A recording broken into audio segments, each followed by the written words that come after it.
नमस्कार। माली समाचार हिंदी में आपका स्वागत है। मैं दिनेश माली। पाकिस्तान से केवल आतंकवाद और पीओके खाली करने पर होगी बात, संघर्ष विराम के बाद बोले विदेश मंत्री। आइए जानते हैं विस्तार से। भारत पाकिस्तान संघर्ष विराम के बाद उठ रहे सवालों का विदेश मंत्री एस जयशंकर ने जवाब दिया है।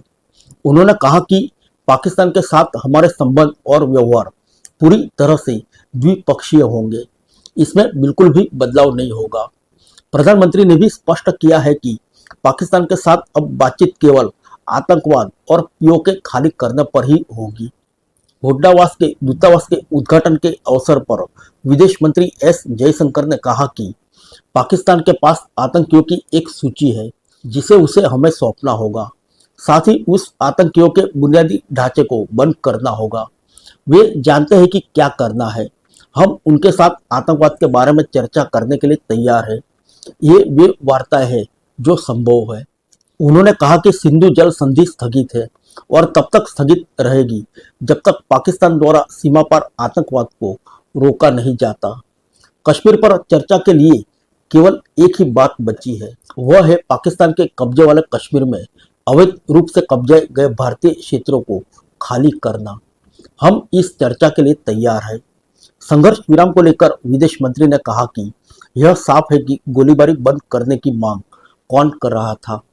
हमने आतंकी ढांचे को नष्ट करने का जो लक्ष्य निर्धारित किया था उन्हें हासिल कर लिया। ऑपरेशन सिंदूर की शुरुआत में ही हमने पाकिस्तान को यह संदेश भेज दिया था कि हम आतंकी ढांचे पर हमला कर रहे हैं, न कि सेना पर।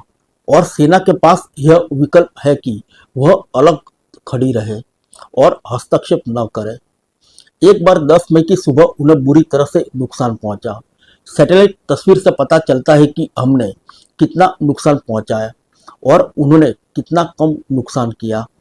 इसलिए यह स्पष्ट है कि गोलीबारी बंद करने की मांग कौन कर रहा था। पहलगाम हमले पर विदेश मंत्री ने कहा कि हमें अंतर्राष्ट्रीय समर्थन मिला है। हमने यूएनएससी में प्रस्ताव पेश किया था कि अपराधियों को जवाबदेह ठहराया जाना चाहिए और 7 मई को उन्हें ऑपरेशन सिंदूर के जरिए जवाबदेह ठहराया गया।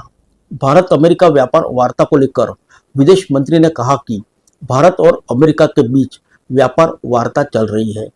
ये थोड़ा कठिन है।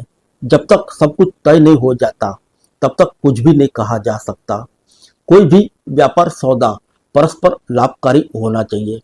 यह दोनों देशों के लिए कारगर होना चाहिए। व्यापार सौदे से हमारी यही अपेक्षा होगी। जब तक यह लाभकारी नहीं हो जाता तब तक कोई भी निर्णय जल्दबाजी होगी। फिर मिलेंगे अगले बुलेटिन में अन्य किसी खबर के साथ। तब तक के लिए इजाजत दीजिए। नमस्कार।